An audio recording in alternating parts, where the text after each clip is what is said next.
Welcome back, everybody, to the Sharpshooter Sports Talk. I am your humble and gracious host, Mr. Brisket Sharp, on the ones, the twos, the threes, the fours, the fives, and the six. Everybody, y'all already know what time it is. It's Georgia Hate Week. It's Georgia Hate Week, ladies and gentlemen. So it's about to get real spicy a little bit tonight, just a little bit, not too much. But of course, I gotta let these Georgia and Auburn fans battle it out too, because it's about to get real physical with an F. If you ever watch Black Dynamite, you know what I'm talking about. But of course, I gotta introduce the cast that's on with me tonight. Of course, over there at Hall of Fame Sports, our good brother up there in Oklahoma. You see, he riding around with all his OU stuff. Our good brother Jason Fox. What's going on, man? What's up with you, fellas? Good to be on again. Boomer Sooner. Oh wow. Oh man. Hey man, somebody feeling good about themselves, and somebody probably not feeling so good about themselves. But of course, y'all already know the mastermind of it all. The man is smart, knows a whole lot of stuff. My good brother over there at the Bama Standard, our good friend, Jonathan Lewis. What's going on, bro? What's going on, everybody? Everybody here, Coach Shawn, Tez, Jason, Brinsky, always thankful for the invite. Everybody already hitting up this comment section. Guys, we got some things to say today. We got some penalties not being called. We got some penalties being called. We got all sorts of stuff to talk about today, man. But the greatest thing about this is Alabama went 1-0 in the bye week. Yeah, that's always good when you get to just sit down and watch other people stress. Exactly. But we're gonna be stressing this weekend, so. But of course, y'all already know my brother from another, all the way up there, Alabama A&M alum, former running back for the Bulldogs, most underrated person on these YouTube streets, kicking off great knowledge. Our good friend, Coach Shawn. Always a pleasure to be back in the presence of the Broskis once again. Oh yeah, man. Oh, it was always grateful to have you up here, bro. I appreciate you, brother. The same thing goes for the rest of y'all, man. Appreciate y'all always showing up and showing out always. And of course, Mr. SC season, pissing off everybody with his rankings every week. I can't wait for this week. This week I can't wait to see how this rankings look. I just want to see where he keep that same energy. The David Ruffin of all podcasting, the gold mic, ladies and gentlemen. They know you want to leave him, but he refused to let you go. You already know the man, the myth, the legend, our good friend Tez. What's going on, man? Man, doing pretty good, man. Doing pretty good. Ready to talk some football, man. Give my recap and synopsis of what went down this weekend, man. Ready to get into it. Oh, is that right? Is that right, my brother? You know what? Since you said that, and I'm glad that you so hyped to give, I would like for you to start off with this Oklahoma and Auburn game. I want to know all your thoughts. Don't hold back. Let us know, because Jason's gonna let us know his thoughts. Well, right. Let's see if you guys agree, which I highly doubt. But let's see if you guys agree. Coach Al said send him the link. Okay, my fault. I just want to get that in there first. Okay, go ahead. I got him. I'm about to send it to you right now, Coach Al. But go ahead, Ted. Tell us how you really feel. All right, man. So what I want to do first, real quick, is I want to talk about football, right? Because I feel like what I've been seeing on the internet is a convolution of the two. Was penalties and football. Like, I feel like the penalties deserve its own topic almost. Like, I don't even want to get into that part of it. I just want to talk about football. And so from this game, man, what I saw was a lot of what we said before this. Man, if you watch the show, you know, like, a lot of what we said we thought would happen. Get me and everything. It's exactly what yeah. You need to say something, Coach Shawn? Oh, my bad. Yeah, It's all good, bro. I had the mute button on talking. My bad. It's all good, man. that's all good. But a lot of what we said happened in this game. You know, yeah, Brett Venables come out and basically say, "Hey, y'all not running the football on us. You're not. If you want to win this game, you're gonna have to win this game through the air. Like you're not gonna run the football on us." And that's what we expected. And it's what Jason. It is what Brett Venables does. I don't know why I was about to say Jason Venables. That might be your new name, Jason. I might stick you with that, Jason Venables. But that's what Brett Venables does, man. Shout out to Coach Shawn. Coach Shawn texted me during the game, and I wish I had the video to put up so you guys could see it. It's a play. There were, and I'm gonna describe it. You had a single high safety. You had one corner to the boundary, one corner to the field. The other 8 players were in the box at the line of scrimmage, prepared to stop the run. And you know that's what happened. I predicted before this game. I said that Jackson Arnold would throw for 300 yards. Everybody laughed at me, thought it was funny, thought I was crazy for thinking that. Now, after did he hit 300 yards? No.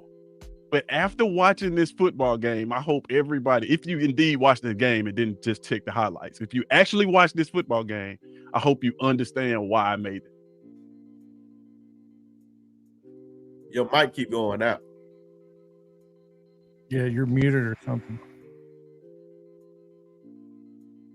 How about now? There we go. Yeah, you good now. But yeah, like the opportunities were there down the field. Man. Like they just were.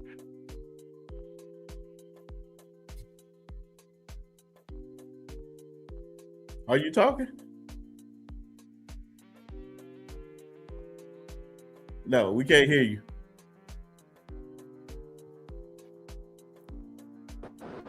No, can you not hear me? Yeah, we Hold can on. hear you now. Oh, okay. But yeah, like I said, the opportunities were there down the field.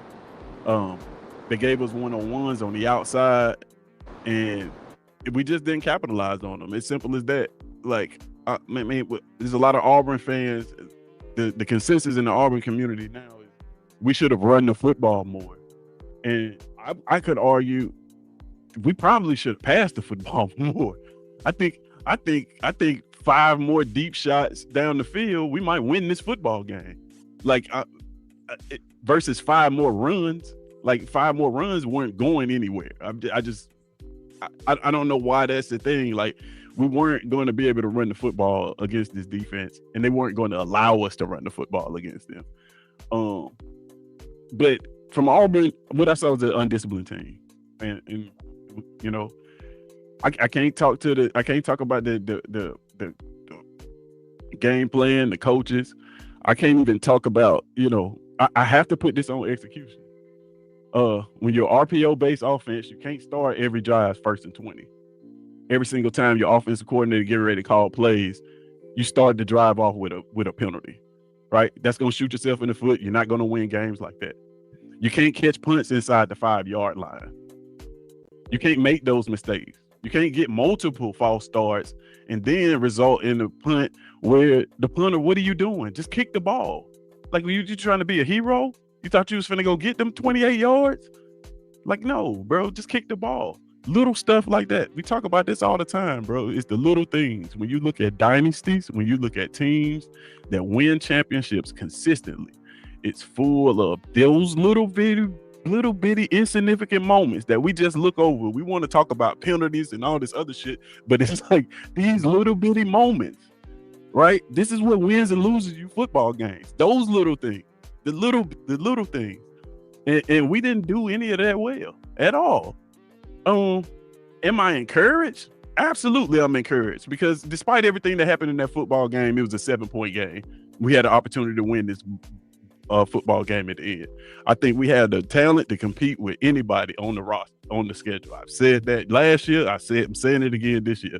My only question is what's happening at practice? What's happening between the headset? Because these guys look like, to be honest, they may be having too much fun. Take away the false starts, we win this football game. I want to say that to any Auburn fans that's in here listening, that may be thinking that you lost this football game because of a penalty or whatever. We probably did. Now, don't get me wrong. You give us 14 points, we win the football game just by the virtue of math. But I just want to let you guys know, you take away those false starts, we win this football game. I asked the question before, and y'all tell me this. If you replace Cam Coleman with Jeremiah Smith, do we win this football game? A lot of people want to blame Jackson Arnold. But do we win this football game with those deep shots? If you think that as Oklahoma, if you think that you're going to be able to go out consistently and play single high safety against some of the receivers and the receiver talent in this league and think they're not going to connect, it's an exercise in futility. So, like, I'm not upset about it. I'm a little upset at the narrative. That's what I'm upset. When stuff like this happens, I always get upset at the narrative on the internet and what the fans say, because it's like, do y'all watch football? I be wondering, like, y'all actually watch these games, or y'all just talking? Like, that's what I'm more upset with. But man, from what I saw, the game went exactly like we thought it was gonna go, man. And I would love to see a lot of different things from Auburn, of course. I don't. This is not an Auburn channel. I'm not gonna go down the list of that. But man, just watching this football game, gave me hope. Gave me hope as a fan that, hey, we, like I said, we can compete with them. The defense stepped up, I thought. And I want, like I said, well, Auburn fans, I want you to think about this. We're talking about this run game. Think about what Oklahoma did. Oklahoma could not run the football either. So guess what they did? They said, we're not finna just beat our head against the wall and keep trying to run these plays that are not working and wasting plays. We're gonna spread the field and give our quarterback some easy reads and options. And guess what he did? Drove down the field, scored a touchdown to win the game. Right? I mean, it was like, we talk about adjustments all the time, and like that right there was one of the biggest adjustments of the football game. Their offense was stymied until then. They could not move the ball. They got a drive and they said, let's do something different. And instead of trying to run the ball on this defense where they weren't having success, and instead of trying to these condensed sets where they weren't having success, they spreaded the field. They did something that out of the norm that we probably weren't practicing for. They put 5 receivers on the field. Let me ask and you they marched down the field and scored a touchdown. Let me ask you this. How you feel about the no calls? And that's what I really want to get into. The penalties, the no calls. I mean, it was a bad look for the referees. The no calls, honestly, it depends on what we're talking about. If we're talking about the pass interference calls, then the only reason I'm upset about the pass interference calls is because they went against me getting my Jackson Arnold over 300 yards. but because we ultimately, that one drive, we ultimately end up scoring on, right? It was literally like Hugh Freeze said, I'm just going to keep throwing it to him till you throw the flag. Yeah. Right? I'm just going to keep calling this route till you bring the flag out of your pocket in front of 100,000 people, because you just keep keeping it in your pocket. It really didn't matter in the grand scheme of things about that play. Now, if we're talking about the other penalties, those actually affected points. Do they matter? Yes and no. But ultimately, like I said, even with all that going on, we still had an opportunity to win the football game. We got the ball back with 3 minutes left on the clock. And we couldn't block four linemen with 6 people. So I get the penalty. We can have a conversation about the penalties because I think it's embarrassing. But know that what I'm saying about this game has absolutely nothing to do with penalties, anything like that. It was egregious. Like it was disheartening to watch as it was going on. And of course, everybody's got different opinions on it. But we could have won that football game regardless. We had our opportunities. We had more than our fair share of opportunities to win this football game, even with all the penalties. In there. Jason, what's your thoughts on it? Man, I think you had a chance. I think you had every chance in the world to win if you're Auburn. End of story. I mean, talking about that first and foremost, that play was discussed. The first play that they're talking about that shouldn't have been a touchdown. First off, I think the SEC jumped the gun on that. Bringing that out with that statement, because they had talked to the officials about it, that was coming. They never left the field of play. They didn't try to substitute anybody in the midst of that made it look like what Hugh Freeze said it was. So he was over there. He checked with the official on the sideline, made sure that he was lined up correctly. He had his hands up like a receiver looking in at the ball. They just didn't see it. And guess what? Hugh Freeze did see it. Hugh Freeze did see it because he was yelling like crazy to them get a timeout. Now, what the officials did on that that's on them. They were standing right there. They could have called that timeout. I'll give you that. But that isn't Oklahoma's fault. That's not Oklahoma's fault. And as far as you want to talk about the catch at the end of the game or the catch that could have been a scoop and score, we could do that all day long too. The bottom line is the game was tied going into the second half. Auburn took the lead with 7 minutes left and let Oklahoma march right down the field and score. Still had 3 minutes left and couldn't protect that quarterback patting the baby in the damn end zone. I don't know what to tell you. I mean, all this talk about cheating refs and this and that and blah, blah, blah. I know one thing. If we've all played football, we all know that my coaches, I know, always told us, don't give the officials a chance to beat you. Do not give your officials a chance to beat you. Because if you do, then you ain't got no excuses. And that's true. All we've heard all week and long is excuses. Everybody catches, you get bad breaks sometimes. That's all I know. But we've gotten plenty of them just since we entered the SEC. I'm not going to sit here and tell you that every call was perfect, but I know they also missed an ass load of holding calls on the offensive line for Auburn, who couldn't protect your quarterback. You give up 10 sacks and 14 tackles for loss, and you're going to blame the officials on that? Man, I got other things for you. Well, we about to get some unbiased because we don't have a dog in the fight because we Alabama fans. So I'm going to let John. Hey, I do want to talk about the penalties when y'all get done, though. Okay. Like I said, I want to keep that separate because I don't want to put my football takes in with that because that's a whole different aspect. Yeah, we ain't gonna even be long with this one because I know I was letting y'all have it out. But, shout out Coach Al. Oh yeah, man. Hold on. Yeah, Coach Al, what's going on, man? He just came in here quietly and say nothing to nobody. My guy, Coach Al. Hey, I was enjoying it. Hey, because Jason been on one, man, all year. So I just wanted to hear what was going to happen. Love you, Jason. You know that, bro. Ooh, man, I am sick as a dog, ladies and gentlemen. So I'm fighting up here for y'all. But y'all already know the OG up in the house. Our good brother, Jackson State's own, one of the most knowledgeable people right along on these YouTube streets, and a good man. Our good friend, Coach Al. What's going on, brother? Fellas. Hey, what's up, everybody? Hey, it's good to be back, what's up, man. Coach? Hey, man, been grinding all season. We got a break this week, so hey, I came up for air. Yes, sir. Hey, man, when you'd always come up here, you got a big invite always, man. Yeah, I appreciate that. Appreciate the love, man. You know that.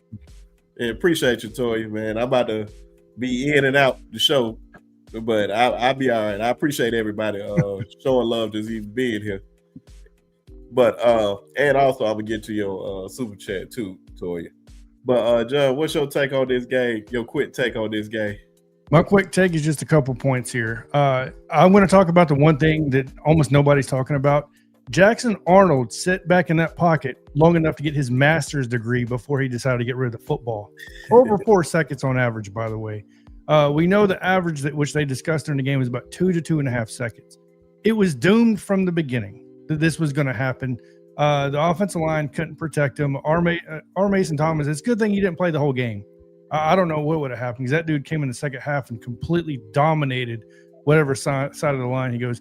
Cam Coleman's a beast. I think he had some great catches, in my opinion. Singleton's the real deal. I think Auburn has a much improved team from last year to this year. I think some calls were missed on both sides of the ball, no doubt.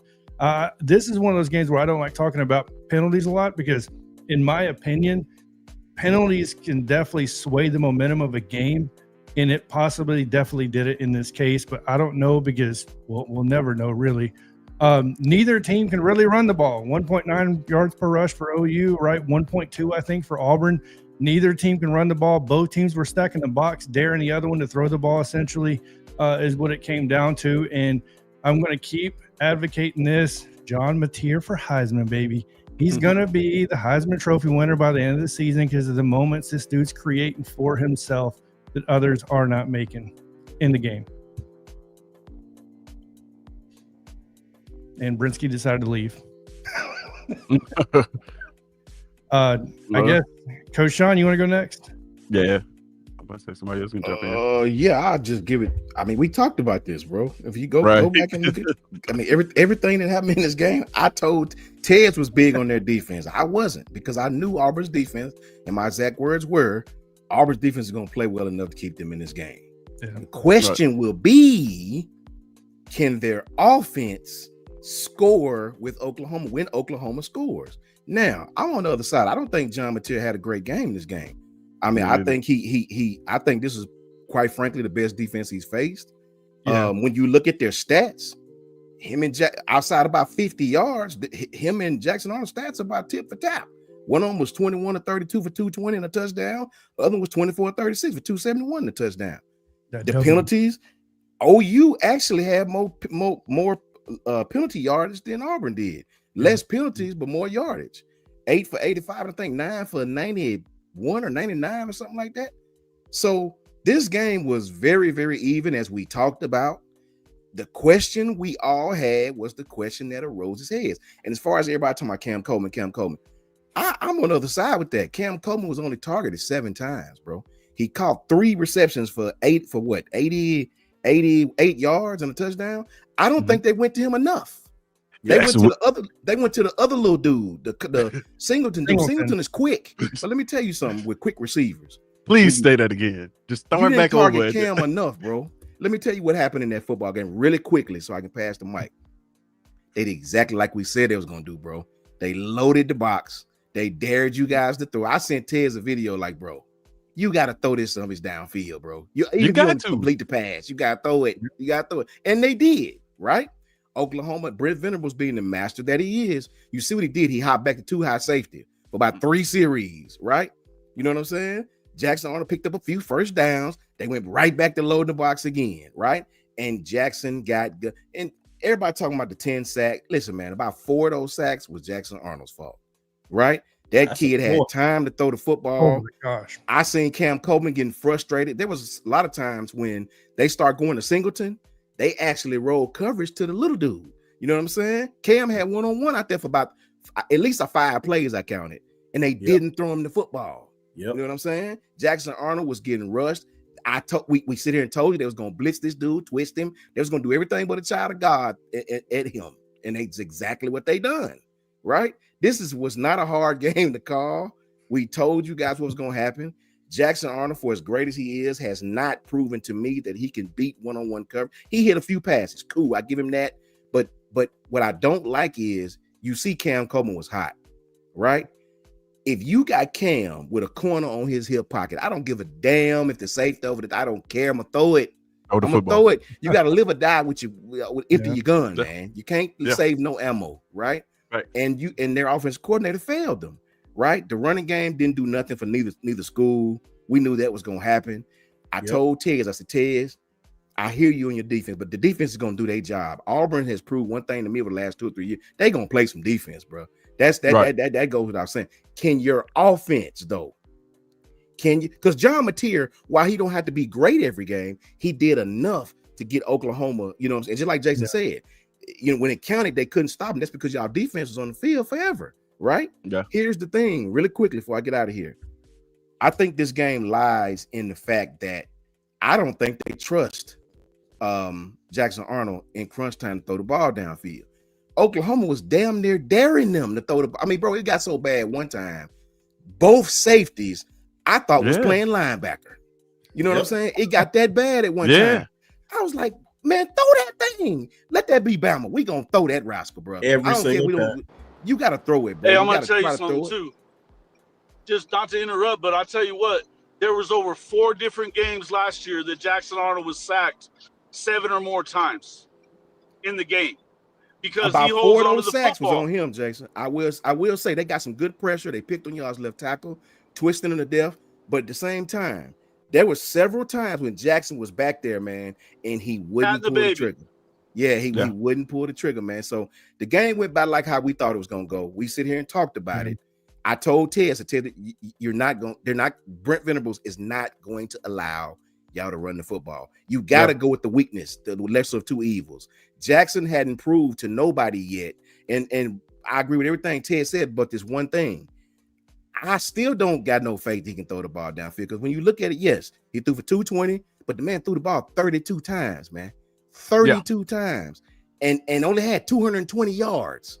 That's not very good, bro. So what Brent Venables done, let's play base man. Let's make them throw the ball over the top of us. Let's stop the run and get pressure on the quarterback. We all talked about it on the show, and that's exactly what happened. Make Jackson Arnold beat you. And here's what Tez was 100% right at. The plays were there. You just didn't make them. You know what I'm saying? It was there. Auburn left about 21 points on the damn field. That's just true. And that was one of the my fault, Tez. I'm just gonna say that really quick. I'm about to say and that's why I said Brent Venables gonna test him. We said the plays would be there. Yep. I just said, man, he know this man too well. He's going to test him. Like, you don't get rid of those bad habits in a matter of months. And I was like, and it only proved like, okay, they there, go for it. And they didn't care. They got smart and finally put a safety over the top. Finally. Real quickly. Go ahead. The number one thing I'm pissed at Auburn about is you let Brent Venables scare you into going away from your biggest weapon. That's where they won the football game. You start acting like Singleton was Devontae Smith. He was catching the ball, but they was very physical, that little dude. He's a very physical, jitterbug type cat. But you let Brent Venables and the coverages he was running scare you from going to Cam, no matter what. Cam should have been targeted 13, 14 times, man. I agree with that 100%. I agree with that 100%, bro. Like, I can't, like I said, I picked Jackson Arnold to go for over 300 yards in this football game. And I wasn't doing it just because I thought he could just throw the deep ball or I seen him be great. It was because I knew that they was going to play single high safety, 8 in the box, and there was going to be opportunities out there on the field. And we have receivers like Cam Coleman where you don't have to be the most accurate for them to make plays on the football. But we left so many out there on the field. That first big play to Cam Coleman, you throw that ball a little bit further, that's 6 points. Yeah. He had a step on both of them. Unacceptable for Cam Coleman. That's 6 points. All day. I would have made Oklahoma stop me before. I would have made them prove that they could shut down that pass to him before I stopped throwing the ball. I want you to think about this. The first touchdown we scored, we got in the red zone, kicked the field goal. That drive, we ran the ball twice for nothing. Absolutely nothing. 1, 2. So everybody that's saying, Auburn should have ran the ball more. We ran the ball in the red zone twice. Nothing. No. Then we run a little screen pass to Singleton to the boundary. I'm like, why don't you run that to the field? Give him some space to move so he can get in the end zone. And then we kick the field goal.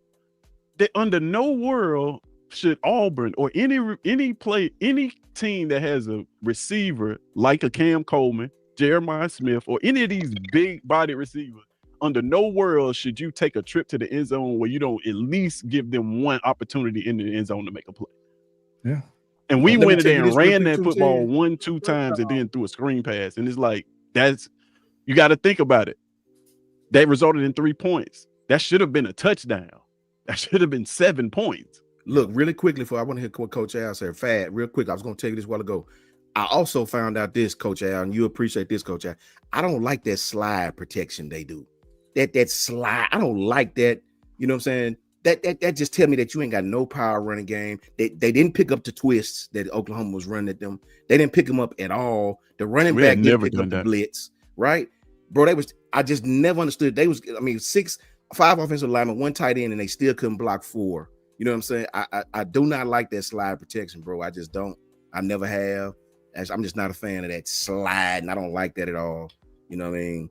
It's not physical. It don't allow you to be physical in the run game. It don't allow you to be physical, even if there's a such thing as being physical in the pass game. If there's a such thing as pass pro physicality, it just don't allow you to. I've never been a fan of that kind of protection. Hugh Freeze, that's his thing, and you see Oklahoma did what they do. Yeah. Coach Al, what's your thoughts on this game?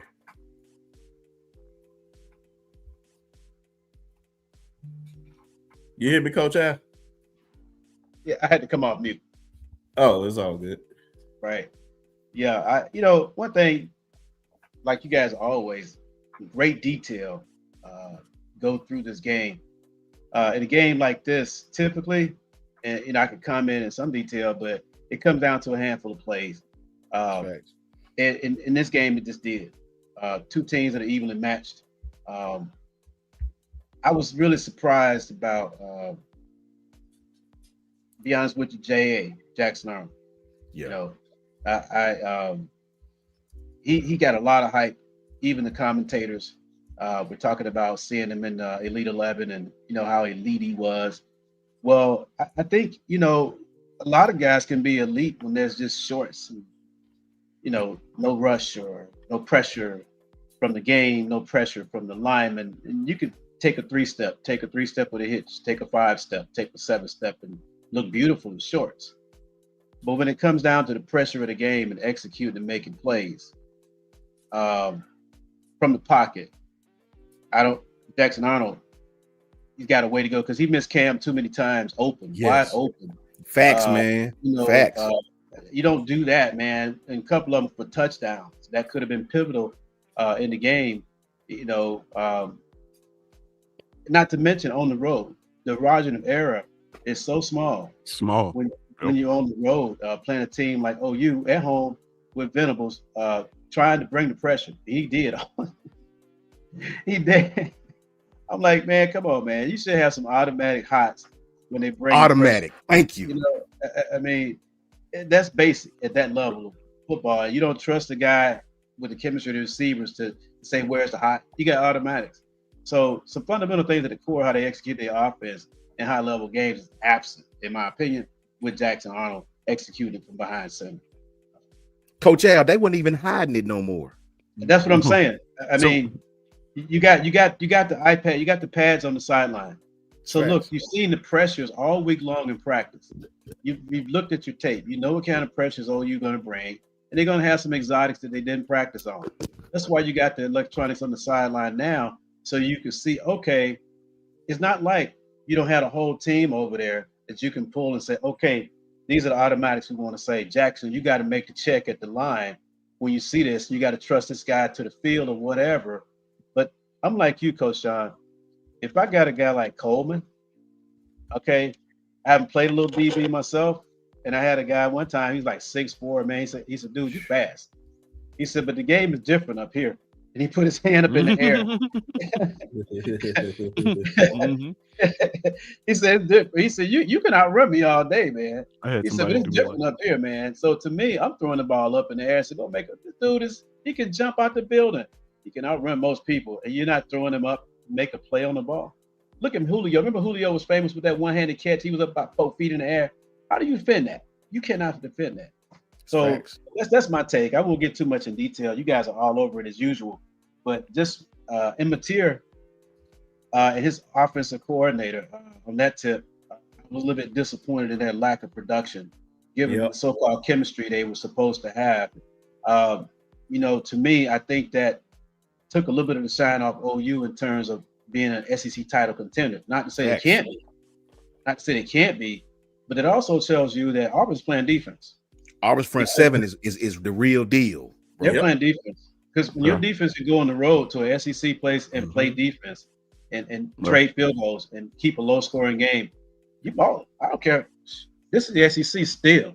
And you got to give Auburn's defense some credit. They are legit. Coach Al, I hope our middle linebackers have that eye discipline with those kind of quarterbacks. They was all over it, man. Man, they were firing it. They were cutting it loose. letting it go, just getting downhill. Yeah. Because let's force it. With a team like that, with the threat of the run, you really got to force it and play shell behind it. Just keep and make them drive the field. And just keep applying pressure to the line of scrimmage. You can't leave any voids. Nobody can be late in their fits. Those kind of things. That's a whole fact. Just pointing out one thing, just so we can wrap up on this, man, because I feel like I'm not as high. I just knew, man, it's just gonna be hard to just. I knew Jackson Arnold. I'm surprised he didn't throw an interception. He should have got one by Peyton Bowen. Should have got that one. He should have had two of them. Yeah, he looked just like his brother. So definitely, it's something in that Texas blood, man. Shout out to the Bowen brother. I Peyton should have had two. Peyton should have had two, and Kendall Daniels had one too. Yeah, but R. Mason Thomas, I'm not gonna lie, I became a fan, man. Especially on that very last sack. It's like you talking about let's end this game. This man ran in there like straight bull rush. Bro, I could have sacked Jackson Arnold on that play, bro. He had the ball for 10 seconds. But not on that last one. Not on that last one. It probably was like 2 seconds before he got there. You mean the one where very last one. Okay, I know what you're talking about. I thought you were talking about the one. The safety, okay. I thought you were talking about the one before the safety where they ran the stunt and Helton sacked him. I think there's a name, Halton. I can't remember his name, but he came around on the loop on the stunt and sacked him at the one. And I was like, yeah, he had the ball for 10 seconds.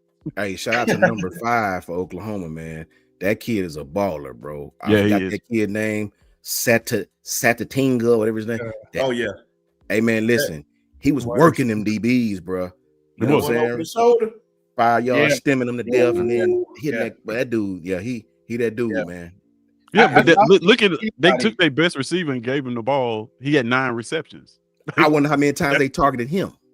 Probably way more than the 9 that he got. I know it's way more than that. Well, I don't think anybody should be calling for Venable's job this year, though. I hope not. No. That dude is awesome on defense. It's obvious he's taking that team to another level. That's a fact this year. Coach Al. Yeah. The one thing that I kept saying, man, this is a problem that I have with college sports nowadays, is that we too fast to just rush to get people off. Oh, we need you to have this ready in 2 or 3 years. This is Brent Venable's 4th year. You remember Oklahoma defense for all those years with Lincoln Riley. Lincoln Riley. They had a defense? They had a defense. Now, imagine when they had that defense. I'm not worried about him on the defensive end. Once he get that quarterback situation together, which it looked like it is, you see what he's doing. Hey, man. It's always games like this. I'm not too high. Like every quarterback has those games. I don't care. Everybody's not throwing for 5 touchdowns, 300 yards every game. You're going to have to scratch and claw your way to some of these wins, man. You just hope your defense can just stand up. And Oklahoma stood up when they needed to. Look how versatile the defense is, Brinsky. And Jason, this for you. As an Oklahoma fan, I can't tell you nothing about OU, but look how versatile he is. No matter who y'all play, he got a plan for them. I mean, I love Brent Venables. I can't lie. If y'all get rid of him, come to Bama. Please. Man. Now, I just want to end on this. Go ahead. No, I was just going to say that's the one thing that Oklahoma fans that have been really quick to want to get him out of there. I've been saying for a while, y'all crazy, man. You haven't seen a defense like this in Norman for at least 15 years. So let's pump the brakes a little bit about getting rid of Brent too early. And you're seeing with the kind of talent that he's bringing in there. I mean, we ain't talking about the fact that Cortland Guillory, that they had going one-on-one with Cam Coleman, is a true freshman.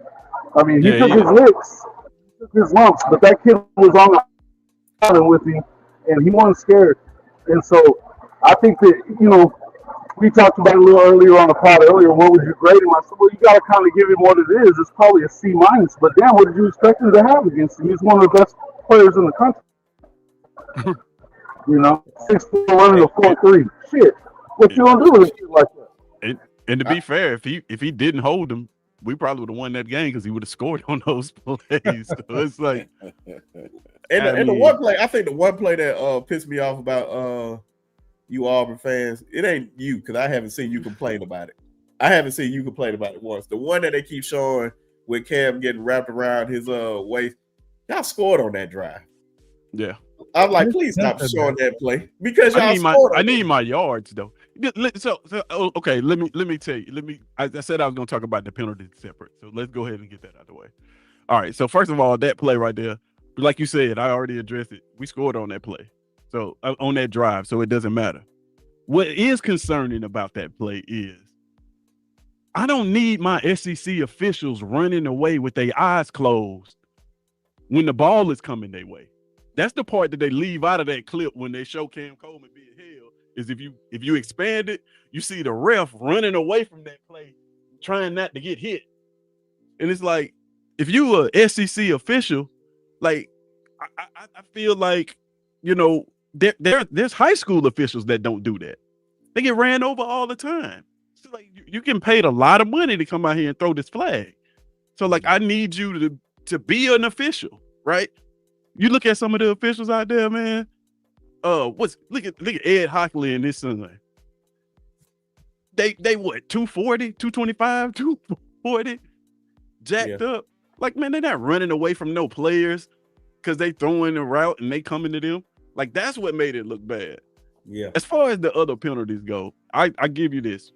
The first penalty, like I said, not penalty, but the first missed call, whether it was a fumble, whether he had possession, whether he was down, we don't know. Right? I don't know whether I couldn't tell you what it was. It was a bang bang play. But that's the point of it. That's my only gripe, is that on the field it was called one way and you put points on the board. You went to replay and you overturned it. And to overturn a play, it has to be inconclusive. That means you have to look at that replay and say without a doubt, that this player was down, it was an incomplete pass, and we still debating that right now. So it wasn't without a doubt. If that had been called down or whatever on the field, and then we had a score, and then they had, you know, upheld the penalty, then okay, cool, because we don't know what that is. But you overturned it. And in order to overturn the penalty, it's got to be clear, right? So that was my one problem with that one. And then the second one is the trick play, right? This is my problem with the Oklahoma fan base. Jason, you're not one of them. But some of y'all out there, this is to y'all. Uh-oh. Stop acting like it is very embarrassing, bro, for y'all to sit here and try to defend this play like it was legal. Like it was just a normal play that just people normally run every day in football. It was not. You was trying to trick. Listen, and it worked. I would salute you. That's what I'm saying. This is what I'm saying. I loved the play. I loved it. They told me about it before the game. That's part of it. So let's go back to that last question. The officials didn't know. The officials just found out when the SEC office buzzed down and sent this letter and like y'all were wrong. They just found out then. So what I'm saying? No, and I told you that I think that they jumped the gun on that because there wasn't anything about it. He never left the field. He wasn't. Don't get it twisted. I don't have a problem with the play. I'm an Auburn fan. We had Gus Malzahn. We run trickery all the time. Listen, you run it. If you can get away with it, kudos. You scored points, kudos. But then don't come back and try to pretend like this is just some normal shit that you run in a football game. Like, no, nobody lines up 1 foot away from the sideline, 5 yards behind the line of scrimmage on a normal play. All damn day. Listen, talk about he was checking with the refs. Listen, I know football. When I looked at that play, guess what I saw? 4 men in the backfield. He was one of them. So he couldn't have been checking with the refs for nothing. He didn't even have to be on the line. If the ref told him he was on the line, it's an illegal formation. Just own it, bro, and say, hey, we got away with it now. And that's cool. I don't have a problem with that. But to try to make it, because here's the thing. Stop, bro. You got. I read The Art of War. It's one of my favorite books. You're going to need that play. but you done burned it in a away game, in a home game against Auburn. When you go down there to Brian Denny and you in the red zone and your defense and your offense having trouble because they keying in on Mateer, you're gonna need that play. If you get to the SEC championship and you go on the road against some of these SEC teams, you're gonna wish you had that play and you hadn't burned it in a game that you would have won without it. Because you would have kicked the field goal and this is a 4-point game, you still would have won without it. But you burned it. For what? For absolutely no reason whatsoever. And here's another thing. This is the last point on this. It's going to be embarrassing to the SEC because this is why they made the statement so quickly. Because guess what happens if Oklahoma ends up 10-2, 9-3 Friends playoff team, and they have to compare resumes? Guess what game they gonna look at to keep y'all out when Indiana's sitting there at 10-2 and they just beat the hell out of Illinois? Guess what game they gonna look at the Oklahoma and they pull up their resume and y'all both 10-2. Guess what they gonna look at Oklahoma resume and say?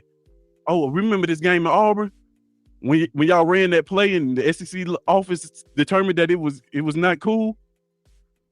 Y'all really should be 9-3 and not 10-2. So let's go ahead and put Indiana in this spot because that's what's gonna happen. If that happens, if it comes down to that, that's what's gonna happen. The Big Ten is looking at this like, oh yeah, we got one. We got an ace in the hole. And it may work conversely for Auburn, because if we sitting at 9-3 on the Friends, they might look at us and say it might be a 10-2 team if it wasn't for that play. So that's what I'm saying. Like this, I get it. By all means, I would have ran the shit too. If they didn't pick up on it, I would have ran it too. But I definitely wouldn't have burned it in a week 4 game that I would have won anyway without it. I would have waited to a meaningful game down the stretch in the season. What the hell you would have won and then brought it out. Y'all were winning. Bro, y'all were winning the fucking football game with 7 minutes left. What are you talking about? You only got 3 minutes to go down and try to get a win after that. The score was 3-3 when this happened. What are you talking about? When that happened, I'm talking about you talking about they were going to win the game anyway. You don't know what the hell was going to happen there. They weren't moving the ball up until that point, if you don't remember. They hadn't done anything in the past game up until that point. Right. That started a run for John Mateer. It wasn't the end of one. What the hell are you talking about? You talking about burning it now? What are you holding on to shit for? If you don't win the games early, you don't get a chance late. What the hell are you even talking about? It's gonna play itself out. It always does. And it always does. It's gonna play itself out. I'm gonna let this is we're gonna have to come back to this one day. I hope to see y'all two talk about this for real, because I know we've been on this subject for a minute. Herbert Rod said Jason Tez need their own segment. I would love to hear this. Go in full depth. I love it. And they both make great points. And I want Jay to be on here. I think Jay will be on the opposite side of you, Tez. Like, I'm pretty sure he's an Oklahoma fan. No. But Jay pointed out to me, and I agree with him. I like, yeah. Everything he said. Still before the reports came out about they talking to the official, but you can see Chet with the referee, he lined up right and all that. That was just on y'all, man. But I would sound biased. That's why I'm staying out of it. That's why I said because I'm Alabama. I wanted y'all to lose regardless. I get it. He did everything. It possibly was a legal play, but don't pretend like you weren't trying to deceive Auburn by running it. You weren't just lining up in the play and we just missed it. Stop with that shit. You guys got to stop with that shit. Everything in football is deception. You're trying to deceive the other side at all times. Everything. So you comparing it to a play action pass. Come on, Jason. Come on, bro. This is not the same thing, bro. What are we talking about? You can't just cherry pick what you want to be. I'm not cherry picking. I said it was a great play. Let me tell you another thing. Let me tell you one other thing, because I let you talk about it earlier, but I'm gonna get there now. You talking about that first one, whether it was a scoop and score.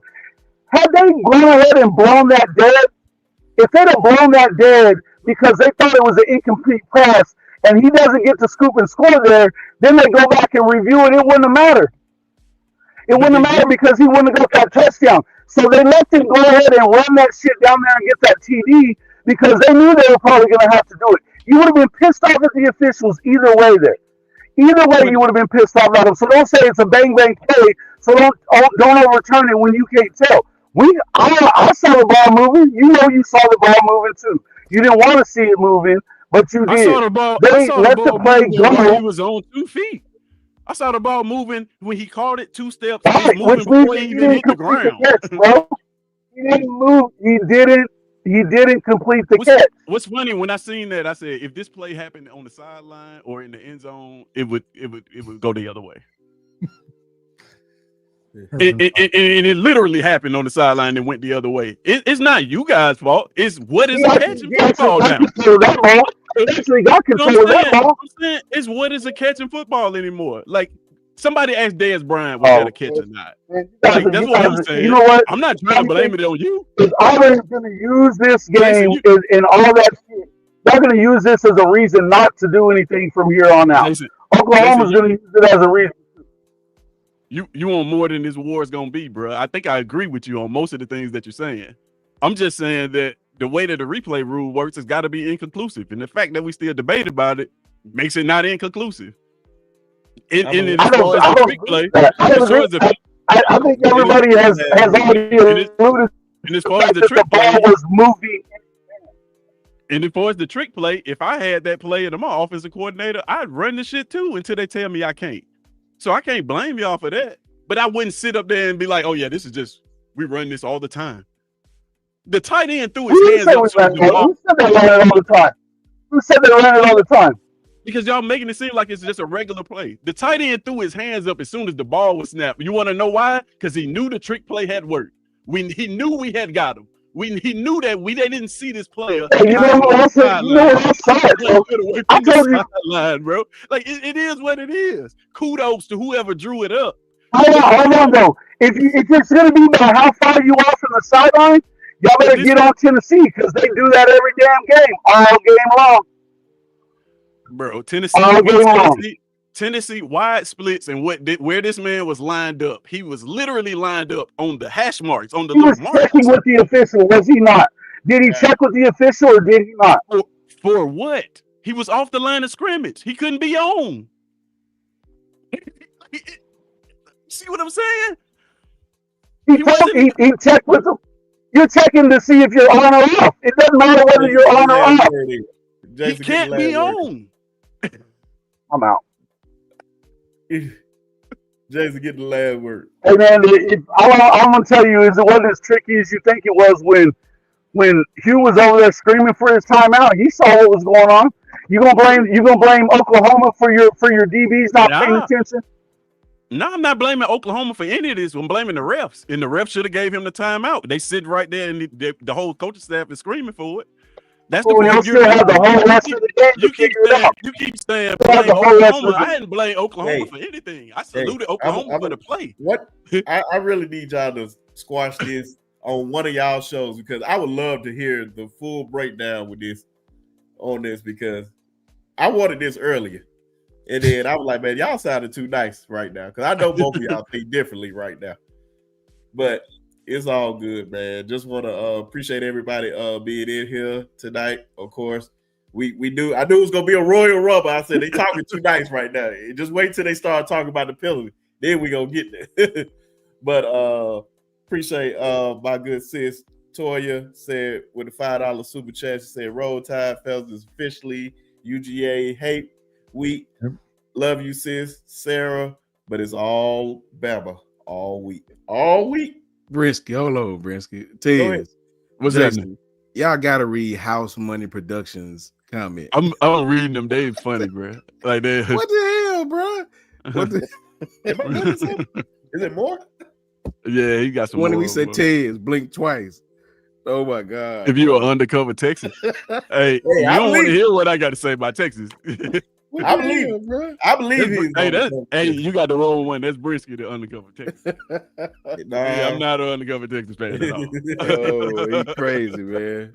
Crazy. Oh man, I'm gonna have to go back up and stroll and see though. I don't know how I've been missing out. The chat been on fire tonight, man. Appreciate I think Gelato left you one too, Brinsky.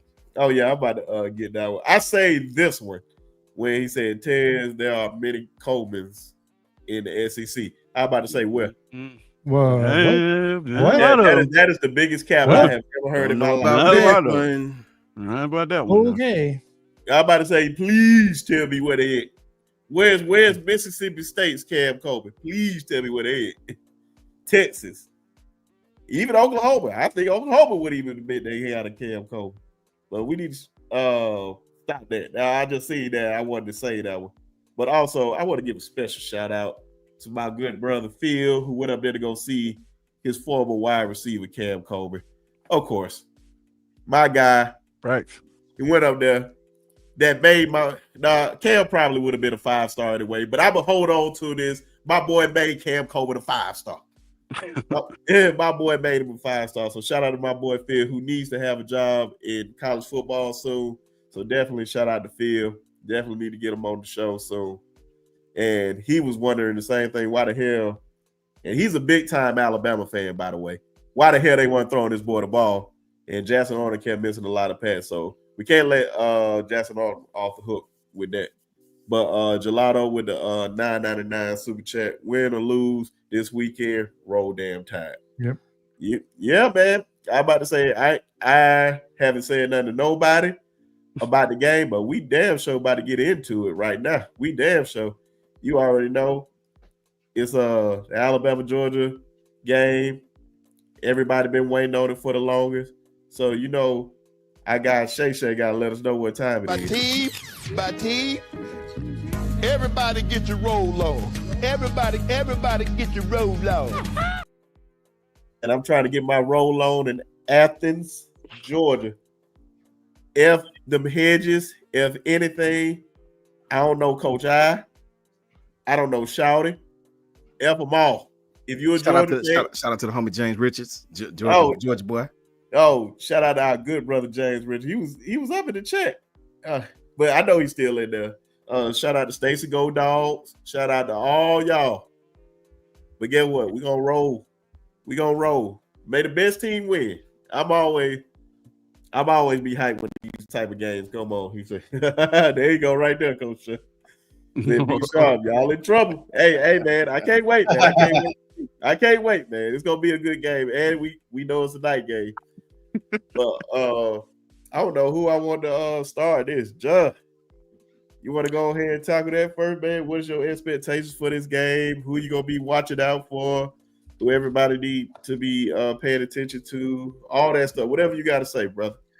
I'm not going to be too long, as I'll do a lot of responding probably in this one. But I'll be honest with you. What happened the last time Georgia had a blackout game against Alabama in Athens? Didn't end so well. It didn't end well for Georgia. And I'm not going to say that's exactly what's going to happen here. I am interested to watch this game as a whole without putting any expectation on either team, because I don't know what to expect from Alabama or Georgia in this game, to be completely honest with you, other than the stuff I already know Coach Shawn's going to bring up, which is mainly Georgia's defense versus Alabama's 4-2-5. And you know what I mean? So I can sit there and speak on that all I want, but I already know it's going to get broken down in much more detail by Coach Shawn. I think that our linebackers are going to have to be more physical, because I'm going to repeat exactly what Coach Shawn has been saying, really.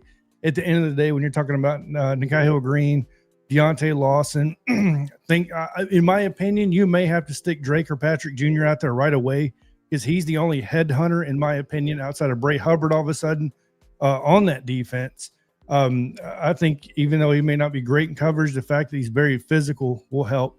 Luckily, we are getting Tim Keenan back, it looks like, in this game, along with Jam Miller. So that's another reason why I'm saying it's kind of like, I don't know really how to gauge this, because I don't know, are they going to play the full game? Are they going to be, on reps? What that's going to look like?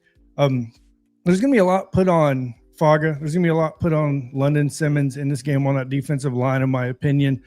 I'm just ready to see Quay Russaw, right? So I've been hearing this dude's name all off season. I've been, you know what I mean? And we get into the season, and it seems like, all I keep hearing is every team forces him into coverage. He can't get to the passer. He can't stay on the line, blah, blah. I'm tired of it. The reason why I'm tired of it is because how many times did R. Mason Thomas blitz the passer when he was on the field? Every single time. They made that a point. The whole second half, if he was on the field, which was about 90% of the time in the second half, he didn't drop into coverage. They somehow manipulate. I don't know the ins and outs. I'm not a coach, right? So all I know is your best pass rusher, in my opinion, should be rushing the passer.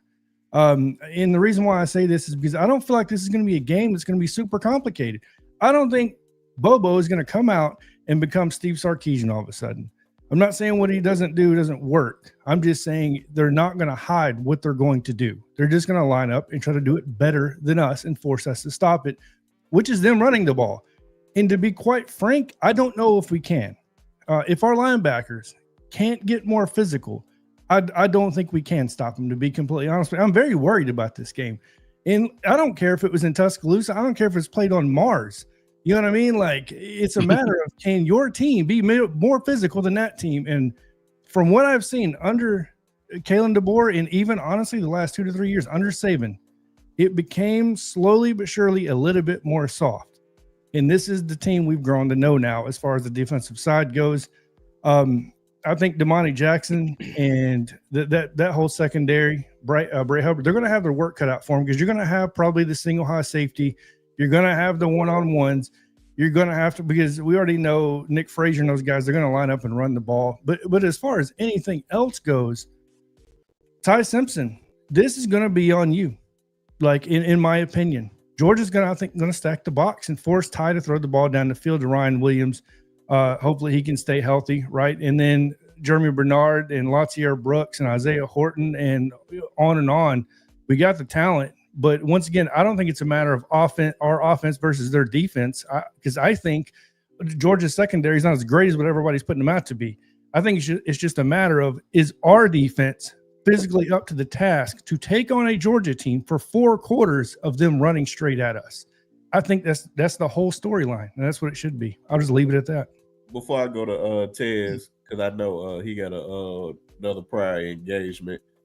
Shout out to our good brother, Coach I just said something to him at Fanatic Sports. Hopefully we can do some this week, talking about the Georgia Bulldogs. We coming down to y'all place, man, so show us a good time and take this L. Yep. So, shout out to Coach I. Shout out to Coach I. Shout out to Coach I. Oh, they're not doing the blackout this year? No, I thought they were. I think it was just rumor. I think they were just saying. Oh, okay. Well, either way, I don't care. 10 out of the last 11. Who's won? But Tez, what's your? Did you say black eye or blackout? Blackout. Oh, I thought you said black eye. Okay. I'm hoping it's a black eye. You damn right. I'm hoping it's a black eye. Tez, what's your quick take on it before you get up out of here? Yeah, man, it won't be long, man. This game, this is, for Alabama. When you really look at it, this is a tough little stretch of games. You open the road going at Florida State down to Tallahassee, and then really your next big game is on the road at Georgia, right? You had the 2 games in the middle, but so I honestly, this is one of those games that I it's tough to get a beat on for me. Same. I just, because I know I'm looking at the Tennessee game, right, from Georgia, and I look at that game and I see Georgia wants to run the football downhill, and they want to make it a point to do that. Now, they did that to Tennessee. I don't know if that's just their game plan going forth for the rest of the season, because they really didn't commit to it in the first 2 games, but in that Tennessee game, they really did show it, where they, put 3 tight ends on the field, 2 tight ends on the field, ran the ball downhill. If that's the type of game that they bring, then of course you guys got to get healthy along the defensive line. I think y'all had an injury there with concussion protocol. Oh, no. Jeremiah Beeman's out for a long time. Okay. As far as concussion protocol, I don't think there was anybody else on the defense. I know we're getting Tim Keenan back. But yeah, hopefully he's healthy. So yeah, this is a game where defensively, I think you're gonna see a lot of. It's where your depth is gonna matter. Like, yes. you can't those starters, if they line up and say we're gonna run the ball like that, those starters are gonna need a break. And that second unit is going to have to give you some meaningful minutes off the bench. Some of those young guys are going to have to come in and play very solid. Like you said, John, Georgia's secondary leaves a bit to be desired, but I will say that Kirby does a good job. I mean, Coach Shawn talk about it all the time, pattern matching on the back end. It kind of, if you're smart enough, right, it compensates for what you can put on the field athletically if you can pull that off very well. So the good thing for you guys is outside of that Florida State game, Ty Simpson has been surgical. Yeah. Right? He's been surgical. Like if you get that from this Georgia defense and they allow him to get some of these simple throws and he can get in the rhythm early, it could pose problems for you down the field. But I will say lastly, the key to this game for Alabama, if you want to win this football game, is you're going to have to adjust at some point in this game. You're going to have to make a pivot. I don't know what that pivot is going to be. I couldn't tell you what it's going to be. But I know for a fact that Georgia is going to pivot. They're going to see what you're doing, how this game is going, and then they're going to adjust their game plan accordingly. Kirby Smart is the best at it. He's been doing it since he was at Alabama. Alabama, you're going to have to pivot at some point. You're going to have to do something different from what your plan is coming into this football game. So far, Kalen hasn't shown the ability to do that the best. But now is a good time to start. You got an former NFL offensive coordinator. You've had a week off to prepare for this football game. If you want to win this football game, when they pivot, you're going to have to do something differently. And that's probably going to be on the offensive end. So I don't know. Y'all let me know, man. But yeah, I got to get out of here, man. Y'all can tell me what y'all think about that, but I got to get out of here, man. But I'm going to go ahead and give a score. I guess, are we doing scores right now? Oh, no, we're not. We're doing scores Thursday. Be sharp. You know what you got to do, bro.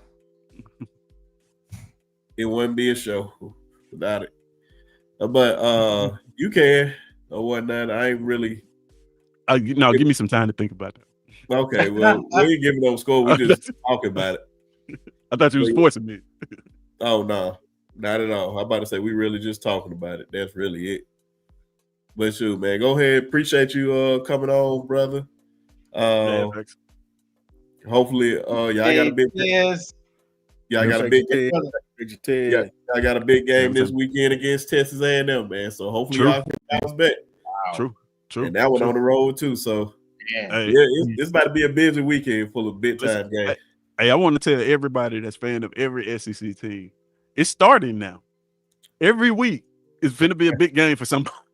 It's no breaks. So get used to it. It's time. Buckle up. Yeah. Buckle up. Vandy putting up a 70 piece. He said, I hope you get your therapy test. Like, this is hilarious, bro. The chat is so funny, man. Oh yeah, man. These people, man. Shout out to the chat, man. Y'all keep this show entertained every week. Shout out to Benji. But we'll catch you on the next one, man. Yeah, facts. All right, y'all holler. Hey, oh yeah, before I get out of here, Tuesday, we're ranking teams again.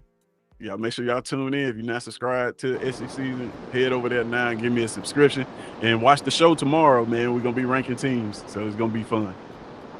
Yeah, I'm gonna drop your link in the chat. Everybody just subscribe. Well, it's in the description, so make sure you guys just go to the description and subscribe to Tez Channel. It's the controversial list. I can't wait to see it this week because it's too controversial. I had a lot to say about it last week, privately. But catch you on the next one, bro. Yeah, man. I appreciate y'all. Appreciate you, Ted. All right. Coach Later, Ted. What's your thoughts on this Bama Georgia game this week? Can Coach Al go first? I want to hear Coach Al. Oh yeah. Go ahead, Coach. I don't get a chance to listen to my OG, man. I like to listen to my boy, man. Yeah, sure. Yeah. Gabe has a lot of games within the games going on. Don, you hit on a lot that Bobo, the Tiger can't change his stripes. All right. You're going to see a lot of 12 and 13 with him. And if you go and look at some of their stuff that they do, especially in 12 personnel, they can run duo both ways with the quarterback. Facts. Because that isolates that, that 5 technique or whatever you got right there. You got to have a good tackle. You got to have a good tight end to run duo. Essentially, it's a C gap kind of run, and they do that extremely well. Yes, sir. So we're gonna have to hold up there against them because one, their quarterback, he doesn't have blazing speed, but he's a functional runner, and he's not afraid to run the football. So they got to do something with the run game just to kind of change up our coverage in the back end.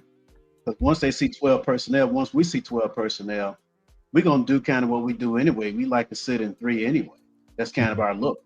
And so our defense coordinator is going to have to change up his game. He's going to have to show some different looks. He's got to disguise a lot of pre-snap stuff, that looks like 3 and rolling 2. And he got to do some movement up front with his defensive line to do something. And our linebackers going to have to play. But I would say this, Coach Shawn, one of the names that's truly missing to make this offense go is Danny Lewis. I know, man. He's a big body guy that can put his hand in the dirt and pair up with our tackles to run duo, which we like to do a lot. I don't know why, because our offensive line, they just don't have enough push to run duo. We should be pinning and pulling more than any. That's more of a pro scheme than college, really, to be honest. Facts. We don't pin and pull as much as we used to. So, the way I look at it like this, I think we get the edge of quarterback. Ty is not necessarily what you call one of those guys like a rhythm passer. Like he has a timing passer. You got to disrupt him early in the game. No, Ty gonna sit back and go through his progression and rip that thing. We're seeing that right now. So he's the kind of guy, and he's shown that he's gonna throw the ball people around his feet. So he's gonna make some plays from the pocket. That's just basic. Okay. And I truly think playing at Florida State helped Ty more than anything other, because I don't think you can get a more raucous crowd than down in Florida State with that chant and the war chant and all that stuff, man. Those people are out of their freaking minds. So he gonna shake that off, man, and just go and play ball. So the way I look at it, we're better in the back end than they are. We're better at receiver than they are. And right now they're better in the box than we are. That's facts. It boils down to that, So can we? Another thing too that I think, Coach Shawn, that we struggle with is same thing that Georgia struggled with. Their right tackle is suspect. He can be had. We can create a one-on-one with him and bring pressure. Okay, but then Proctor, for us, believe it or not, is good sometimes. Yeah. Okay. I'm not dogging the guy, but if he takes a deep set, Coach Shawn, and the guy keeps coming off the edge, sometimes his feet stop. Okay, and then that's where they get the edge on him. So the ball has to be out. So our OC, knowing that we cannot hold the ball. Facts. Okay, we got to get rid of the football. So there's a lot of games within the games going on here, right? I also think that we're going to see Mike Carroll a little bit earlier. Yeah. In the game. And a little more physical in the run game. A little more physical in the run game. Yeah, I think we're going to see Jaden Roberts in the game too. He's a little bit better pass pro than Vandermark. And then too, the other piece of this, a lot of people saying, if you go back and look at that Wisconsin game, this is what concerns me. They were talking about they were really stuffing the box. No, they were not. We just couldn't block. You know what I mean? We wasn't being effective at blocking them. They did sometime, but for the most part, you don't look at them, man. They were not stuffing the box. So I think that this game is going to be close if we take care of the ball. I think that we can get some explosives on their secondary, and I also think that Jam Miller, if he's not in the pitch count, if he gets 20 touches, I think that he'll break some of those tackles that Kevin Riley won't break. And that's the difference in those two right there. I think he's going to be a little bit more physical at the point of contact than, say, Kevin Riley, and he can break tackles that Kevin Riley can't. That could be a difference in the game right there, especially late in the game if it's close. I can't call this one just yet, and I might be at the game, frankly. That's what's up. One of my former players want to take me to the game, so I'm like, okay.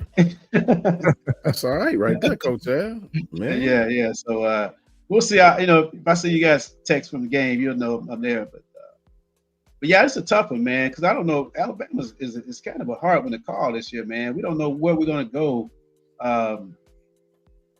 with this team. We really don't know, man. You know, a lot of good things with Ty passing the ball with our receivers. We're running better routes this year, but we've been putting our receivers in some bad spots for blocking because we don't have a good tight end that can put his hand in the dirt and hold point. Cuevas ain't doing it. Caleb Edwards ain't doing it consistently. Neither one of them. That's why we miss Danny Lewis. I got more to say, but those are some of the key nuance points that I want to bring out that I've been keying in on that could be critical to this game. From an offensive perspective, I didn't talk much about defense, but trust me, we got the whole week. We good. Yeah, Coach Shawn. Man, I agree with Coach Al. A whole is 1,000,000%, man. It sort of took my thunder on a lot of it because he's 100% right as far as Georgia go. I'll give you just one or two of my. I won't be long. I'll give you one or two of my concerns, and then one or two areas where I think we do have the advantage, like Coach Al said. Yeah. I do have my concerns, man, with our middle linebackers. I do. I understand most of the teams we played so far have not been what you call consistently power teams. Sure, we know Florida State run inside outside zone. We know that, but I'm talking about single backfield, coming downhill, bringing your H back, pulling him through the line of scrimmage, and following him. We hadn't played a lot of teams that do that consistently like that. When you look at Georgia, 60% of their runs is between the tackles. You know what I mean? Tackle to tackle. Or in our case, if you're talking about 12 personnel, tight end to tight end.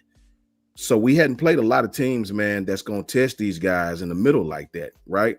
We played a lot of outside zone teams, a lot of pre-snap motion teams, a lot of, perimeter-based offenses. And these guys are just not going to do that. Kirby is outstanding at second half adjustments. We all know that. And, when you talk about last year, if you didn't play ball, anybody in the chat that's done play ball, you know how it is when you play a team that you don't really have film on.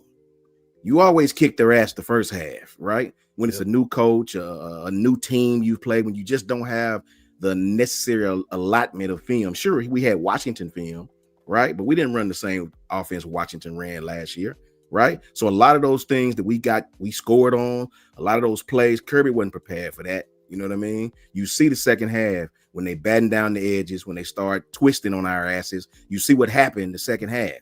They completely stopped us, basically, all besides Ryan's play, and we couldn't do nothing with them. So I worry about this game because I hadn't been satisfied from what I've seen from Deontay Lawson or Justin Jefferson. I have not been satisfied with our front seven as a whole in certain down and distances. I'm not talking about third and long. I'm talking about first and 10.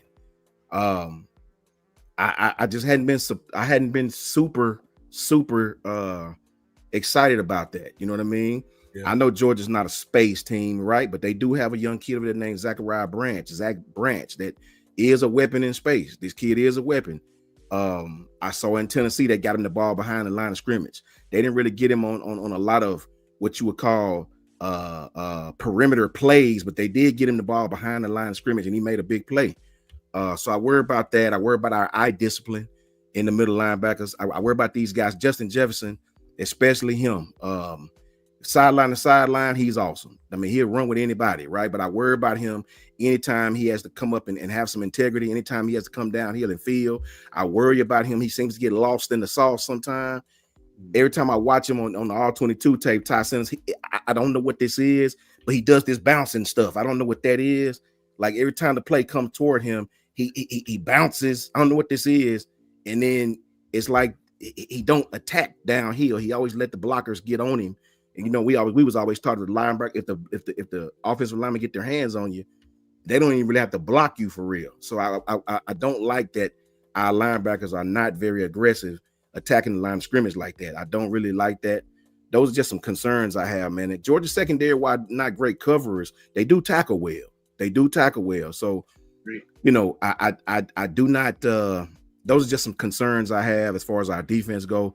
But offensively, bro, I won't make no qualms about it. I think we have the advantage. If you're talking about playing man, our receivers versus their secondary, I really do. I think we have the advantage there. I think this is the game that DeBoer really get our tight ends involved for real, like really get our tight ends involved. I'm not confident Georgia can stick with our tight ends, any of them, on any type of crossing route, any type of meshes or any type of slants, anything that got to do with a tight end catching the ball underneath. I'm not sold on Georgia being able to cover those guys like that. I understand if you know Kirby Smart, you know they're gonna try to pressure Ty. You know they're gonna try to bring up all these weird ways to pressure Ty. You know, real blitzes along with simulated pressures. You know they're gonna try to get Ty out of his rhythm, right? DeBoer has to be patient in this game, man. He can't get passy happy, right? You can't go 3 and out, lose faith in the run game, and then start throwing it all over the field. That's how we get our asses whipped every time. You got to try to be patient for a little while with the run game. You got to try to stick with the run game, at least to keep these guys honest. Georgia's secondary, I don't have no faith in those guys, but you can't just let them sit back there and we throwing the ball 40-something times again. You got to try to be patient in the run game, bro. You know, we just got to stay out 3rd and long, man. We got to stay out 3rd and long. If we stay out 3rd and long, I feel like we'll be just fine. I really believe Jeremy Bernard is going to eat in this game. I hope they don't keep Ryan in the slot at this game. I personally may be different than everybody else. I don't like when Ryan play in the slot. You know what I'm saying? You know what I'm saying? I'd rather see it Ryan on the outside working the defensive back. I don't think he operates well in the slot from the slot position. He can play the slot. We all know that, right? But here of late, he hadn't been real comfortable in the slot. You know what I mean? I'm talking about route running, catching the ball, his eyes, blocking. I'm talking about the whole receiver package. Any receiver out there in the chat, if you play receiver, you can't tell me that you're comfortable with this man playing in the slot of late, right? So, you know, hopefully DeBoer has accounted for all these things, man. This game could go either way, depending on what Alabama team shows up. I'm very confident in what Ty is doing. Ty's getting more and more comfortable with this offense. I don't fear Ty throwing the ball at all like I did last year with us throwing the ball, quite frankly. I think if Kirby come out trying to match on the back end and mixing in a bunch of man coverage with it, I do believe we will eat in this game. I do believe that. Hey, Coach Shawn. Hey, Coach Shawn. So to that point, if Kirby goes a lot of match coverages and try to play a lot of man, then I do think Ty is going to run crazy. That's facts. He's going to see it. He's going to pull it. He's going to go. And because one thing that is critical in this game is moving the chains. Right. Okay. And Ty's a playmaker, and he can fit the ball. So that's one thing about SEC quarterbacks, the good ones. They can fit the ball. They can throw the ball. In fact, there was one particular play on a sail route combination route that he hit Jerm on the last game, and he got hit in the mouth. But the timing was so synced up, man. He threw a dime. This was like across the field, out, type of deal. Sail route basically, and he put the ball on the money, man. I mean, he had a guy hit him right in the chops, so he's gonna step in there and cut it loose. That's one thing about it. They don't have a Jalen Walker this year. Facts. They don't have that dude. Yeah, he's gonna try to manufacture it, I believe, Coach. He's as a collective. You're right. Yeah, Georgia doesn't have that Jalen Walker kind of guy that just scares me this year off the edge. I don't know who that dude is. That's why I say you're probably going to see Mike Carroll. His pass pro is a little bit better than Formby's. It just is, frankly. I just think we'll see that. This game here is all about the matchups and the nuances of the matchups. Georgia plays 5 running backs. You know that they played 5 running backs. They ran the ball 55 times against Tennessee, 55 times. And what they did with that running game was enough to kind of turn the tide of that game a little bit. They should have lost, but they stayed true to who they are, trying to establish their identity. Bobo is not going to change up on you. He is going to run the football. And one thing I did notice that Womack did against Wisconsin, he had 2 larger defense bodies in the interior with a 4-man front against Wisconsin. If you notice, gotta have it, man. You gotta have it here. Facts. Yeah. And so, Paul T just said it right there. Yeah, he just said it. He's right. Ty is anticipating these throws. But Womack did change it up a little bit. And then Tim Keating come back, who's going to be on a pitch count. You don't come back from that kind of injury. I don't know the severity of a high ankle, but you don't come back from that kind of injury in 30-some days and be 100%. You just don't. That's what I'm worried about Jam as well. That collarbone. I'm a little bit more. I'm a little. If it's dislocation, coach, not a break. they put a harness on that thing and hold it. So he didn't break it then? He didn't break it? Dislocation. Okay, yeah. cool. So cool. I'm a little bit more once he gets adjusted to the speed, and he has to, that as a running back, he hadn't played a game this season. So you got to get that feel. I think Riley, I'd be surprised if he starts. I would be. Facts. I would make him a situational player. So I see he's in the Florida game. He's seeing it. Okay, he's really seeing it. He's sticking his foot in the ground. He's doing those kinds of things, and work him in. And if he's hot in the second half, hey, let's roll with him. Facts. This game is a tough one to call. The odds makers are saying it's 3.5 points. They know something that I don't. So I'm just telling like I see it. We're better than them outside at skill position. We're better than them in the secondary. We're better than them at quarterback. It's a wash at running back. Okay. But in the box, I think at their linebacker play, they're a little bit more depth experience. They're a little more physical at the point of contact. Their defensive line is adequate, not great. It's like ours. But we play a different scheme where we're not, and really they don't have them big Davis kind of guys in the middle of the floor. Facts. They don't. So I wonder if we're gonna go to a zone pin and pull versus more duo against those guys, just so we can start trying to move some bodies in that kind of way with Jaden Robertson there. Once he starts do you think Coach DeBoer is going to be patient enough with this running game to give us an opportunity to get in some sort of rhythm with these guys? Or do you? Rub hasn't shown that he'll do that, Coach. Right. Even in Seattle, that was the knock on him that he wouldn't stay with it. But let me throw some stats out there at you, man. You go back and look at the last 10 games.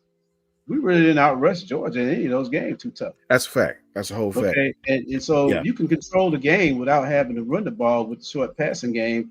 With sticks and shallows and quarterback counter read. Just scats and stuff out the back. Isolating our running backs on their linebackers if we see it as weakness. Just to get a long handoff. I can see some of that stuff working to kind of move the chains, but Ty is going to be integral in the running game. Don't get it twisted. Yeah. Okay. Facts. Ty is going to be integral in moving the chains. This game could be very interesting if we can make big explosives early in the game. We cannot play from behind. I think so too, man. I think with the way Georgia plays, Isaiah Horton is going to have an opportunity in this game to make 100%. Some plays. 100%. If it comes down to it, they're going to roll coverage, and I think Isaiah will have an opportunity this game. He will. Isaiah actually had more. I'm surprised we didn't go to him more last game, right?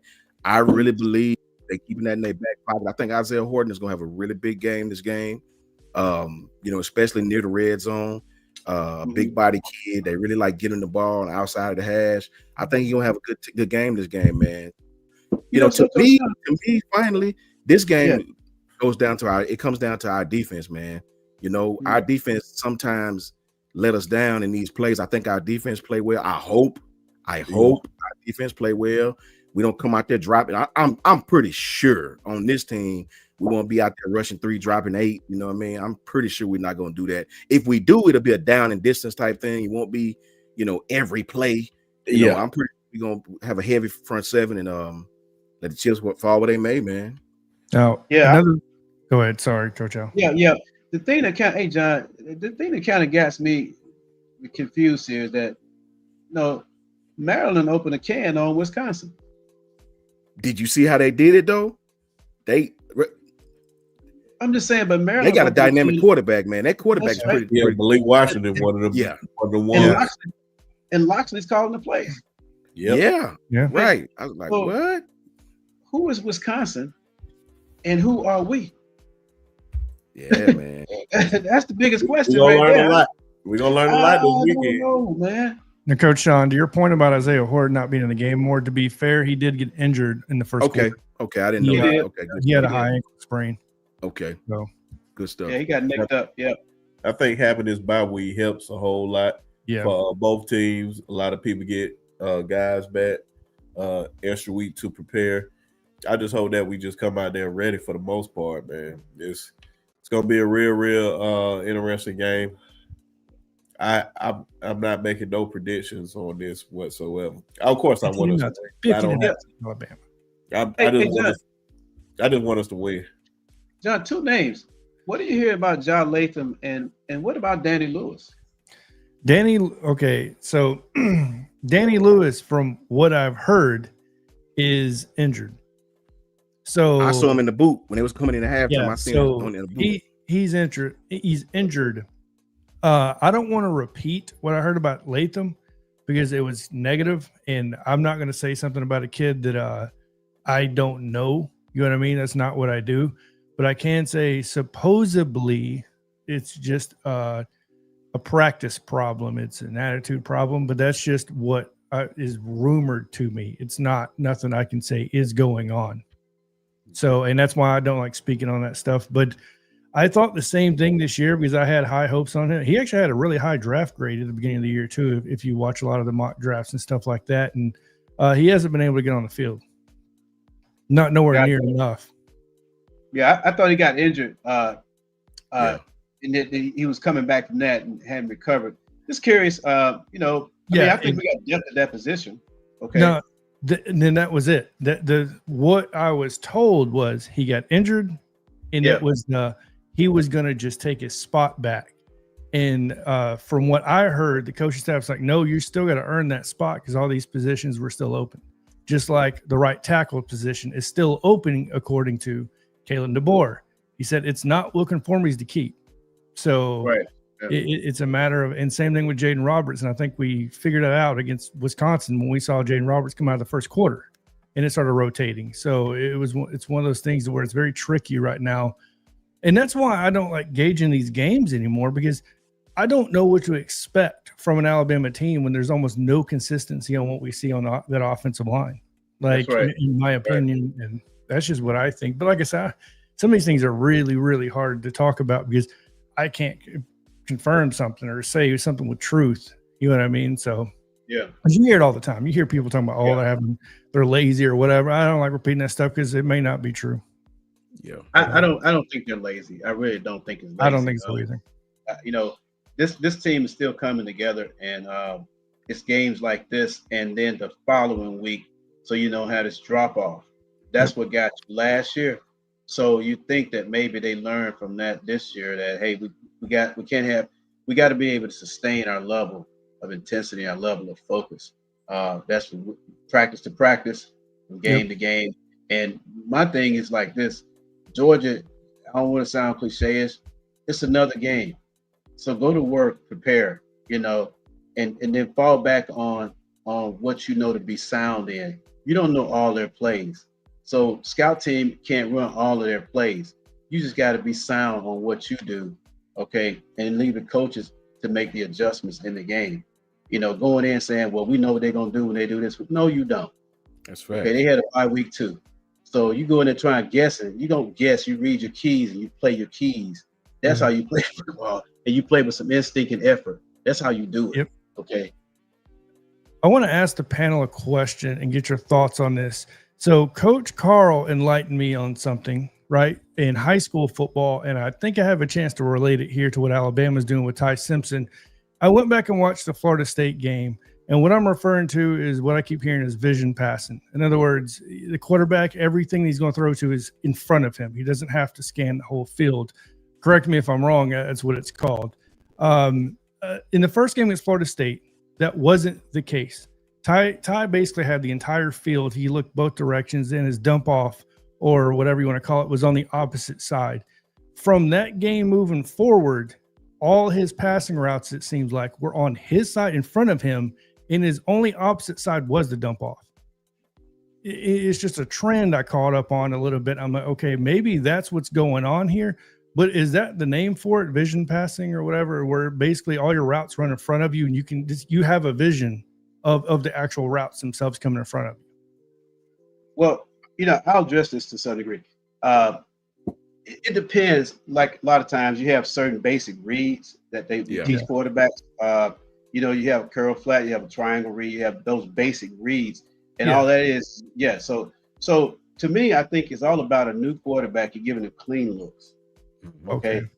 So that, and you do take half the field, but take, for instance, take a shallow concept. Okay, if you run in shallow from the right, okay, his read starts from left to right.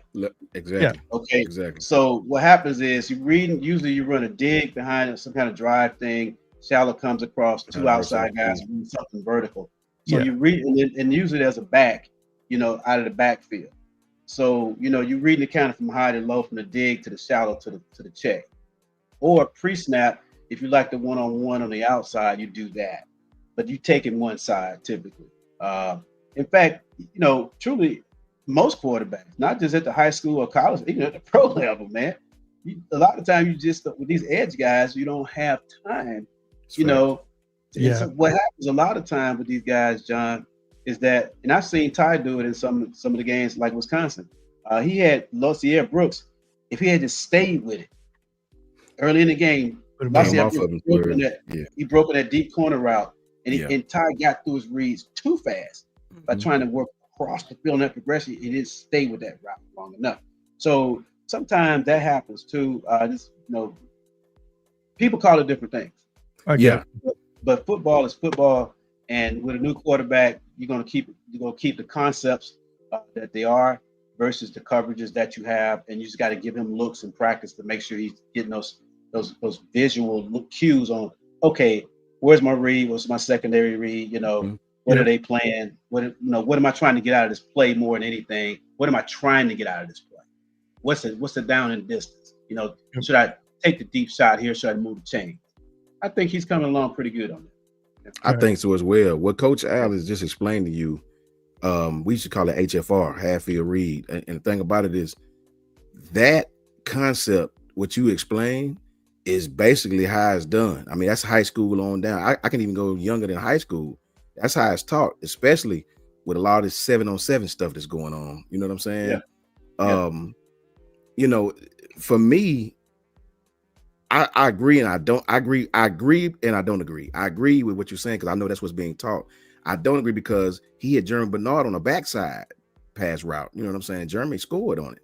You know what I'm saying? So I think what Coach Al is describing is exactly what Arch Manning is not doing well. You know what I mean? He's going through too fast. He's coming off. I get what you're saying. Yeah. Yes, Coach Al is 100% correct. That is grade A. What he just taught. That is how it's taught, right?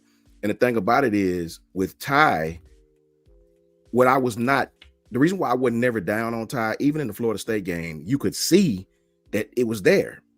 It was there. I'd rather have a quarterback that don't pull the trigger and not sure, but actually see the read, the progression, actually see it, than a quarterback that don't see it, throw it in the middle of double coverage and get it intercepted. So that told me that Ty's IQ was already where it needed to be as far as the concept of what they were trying to do. Ty understood. If you watch him, that all 22, it was there. He just didn't pull the trigger, right? First game jitters, first game on the road. That's tough to ask for a quarterback who's never started to go into Florida State and be efficient. It's very, very tough, man. I tell you what, Coach Shawn, what I'm seeing with our routes, depth-wise, where you should be, and I think Ryan, to your point about him playing inside, some of those routes, he was just a little bit off in terms of his depth and where he wanted to be. He was getting there and threw off the time. He was just new to that inside position. But I also feel, Coach, did you see that last one that hit him right in the hand? Yeah. To me, when I watch it right on that all 22, right before he catch the ball, he looked just and I think playing in the slot for him, that kid is still young, right? And remember, Coach Al know this. You got to be a different kind of cat to play in the slot all the time. In the slot, you got to be I don't care kind of guy. Yeah. You ain't dodging many. You ain't dodging a lot playing in there, man. And I think it was new for him. Because everybody the kid clearly can get open. He clearly can get open, right? But when that ball hit him right in the, that safety coming down and Earl Little was screaming. If you notice, he was hollering, screaming at him and all. I don't know if they say something they teach or whatever, but them Florida boys good for that kind of stuff. So, I want to see him play in the slot, but I also want to see him out wide too as well, working that defensive back. Yeah. You know. Yeah. So yeah. You know. Yeah. Pick your poison, I guess. Yeah, pick your poison. I like our receiving core. I like Ty pulling the trigger. If you go back and look at our team this year, we're a little bit better in pass pro this year. That's a fact. Because there's more. I think that's what Grubb effect has come in with the protections. Okay. Yeah. So I think that's some of the things you don't see in the statistics, the box score.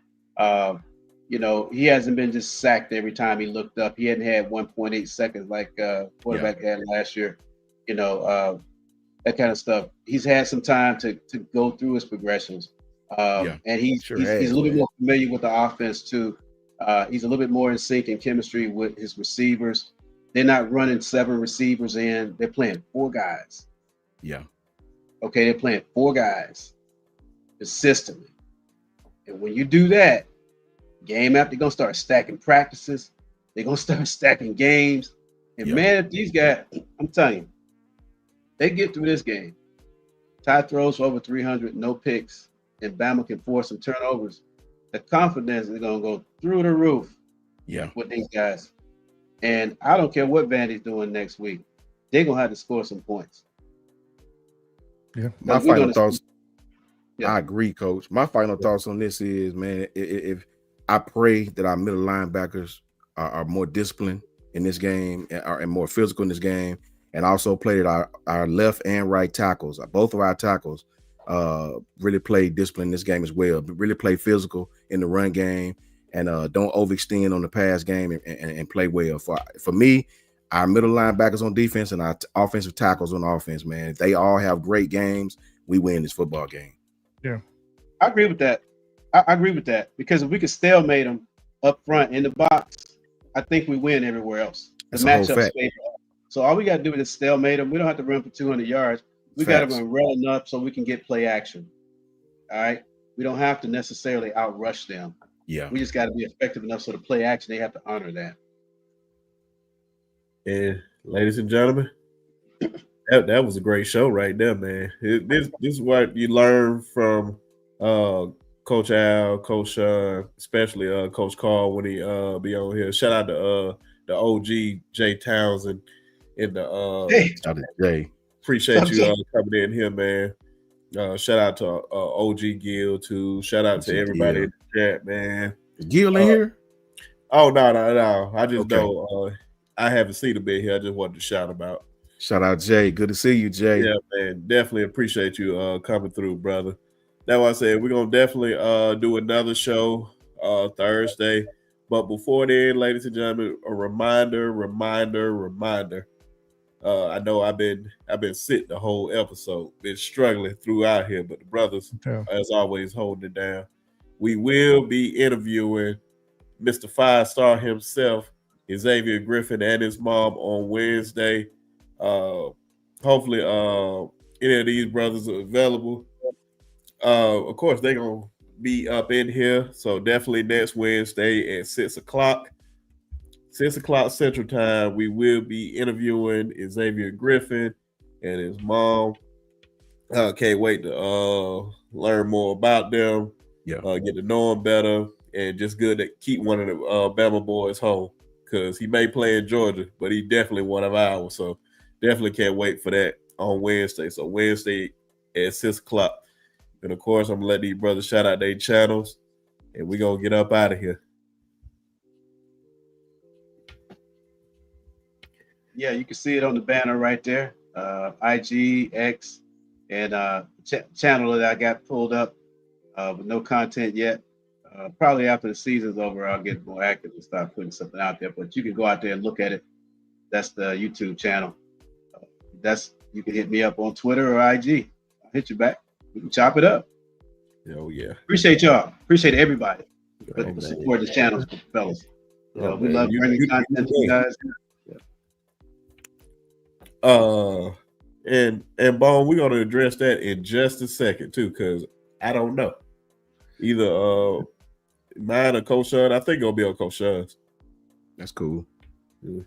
So the Bama Standards, where you can find me at on Twitter at J Lewis 85. Obviously, always good to get on here, talk to Coach Al.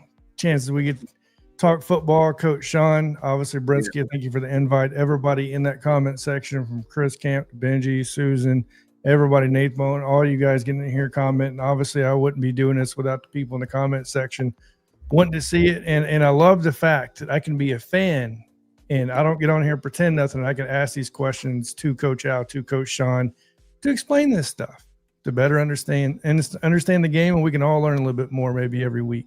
So, man, you're not the only one. Man, always a pleasure, man. Always an absolute pleasure to be with the fellas, man, and talk ball. Yep. Really enjoy that, man. Dr. 334, my broski, good to see you, bro. Shout out to Jay Townsend too, man. So good to see Jay back up in the house, man. So good to see Jay. Shout out to Janet, wherever she's at, man. Auntie Janet, man. I pray everything's going okay for you. Hadn't seen you or heard from you. Hope everything's okay and going well for you. Shout out to Ebony. You know, she's supposed to be coming down, man. Make sure you get up with your people. Thank you to Brinsky for having us on. Good to see my brother John. So good to see with the OG, Coach Al. You know, another offensive guy that I can relate to. These old defensive guys, you know, Coach Carl and all these defensive people. But nah, they're my brothers, man. Love them guys. Jake Merrill. Yeah, Jake Merrill. Shout out to my brother Jake, wherever you at, Jake. We love you, bro. We keeping the seat warm for you, bro. Whenever you pop back on, man. Life be life, and we understand, bro. Can't wait to see you wherever you at, boy. But just shout out to all the Bama channels, man. Shout out to everybody that's doing content for Bama. Big week, man. You know what I'm saying? You know, we got to get it done, man. We got to get it done. It's time out for excuses. It's here. We got to go on the road, take care of our business, man, and you know, have something good to talk about Saturday, man. You can definitely find us at JMHO. It's just my humble opinion, man. You know what I'm saying? That's all it is. JMHO Sports Talk. That's on Twitter and YouTube. And I guess B Sharp said we'll be over by my way. So after the game, please tap in with us, bro. We're going to run it up. You know what I'm saying? Shout out to my homeboy, Kelly Fields, too. Played with me in college. Shout out to my brother, Kelly Fields, and his son, KJ, doing their thing. And you, my brother. Shout out to AC Carter, man. I'm going to count them boys this week, man. Much love to everybody on Alabama A&M University, man. Shout out to Coach Shade. Shout out to Coach Jenkins. Shout out to Marco. Shout out to Lou. Shout out to AC. Shout out to everybody up there on the hill doing their thing, man. That's my alma. Love y'all boys to death. And, you know, man, tap in with us, man. Shout out to Jason, too. Shout out to both Jasons, Walker and Hall of Fame Sports. Yeah. Oh yeah, man. I'm so glad you reminded me. Definitely shout out to KJ, man. Caught the game-winning touchdown pass, man, and that was a difficult catch, man. So definitely shout out to KJ on that, man. I was amped when I seen it on A2, baby. A2 Eagles all day. Oh yeah, man. Yes, when sir. I seen BJ. it on Instagram. So yeah, that's why I said I suggested Coach Shawn's channel. I'm not sure because more than likely I'll probably be at a prior engagement next week. I'm not sure. More than likely that's gonna happen, so I need to find out. But as of right now, I think it's gonna be on Coach Shawn's channel. But if I'm not gonna be, I may change my mind and say I may do it. I'm not sure. But I've been struggling this whole show. But yeah, man, appreciate everybody. Even though I've been sitting the whole show, definitely about to eat some soup and drink some more Canada Dry. There you go. But yeah, man, appreciate everybody. Make sure y'all come back next Wednesday. I said next Wednesday. This Wednesday, 6 o'clock Central Time. Come show your love for Xavier Griffin and his mom. And I mean, literally come in here and show your love for them because we want to show them all the love. Just want to show these people we appreciate them, especially with their children coming here, displaying their talents. And hopefully he be one of those ones at the end of the day. So definitely catch y'all next Wednesday. Why I keep saying this Wednesday? This Wednesday. But y'all already know forever F them trees. I'm glad they lost. I don't care. I'm glad Jackson Arnold missed all those passes. I hope he missed some more. I don't want to see Auburn succeed at nothing. Thank you. Nothing. Cam, come up to Alabama. You can be a legend here too. But Ty won't miss those passes. Keelan won't miss those passes. Mac won't miss those passes. Just throwing it out. I just want to throw that shade at them. But catch y'all on the next one, everybody, and roll damn tide.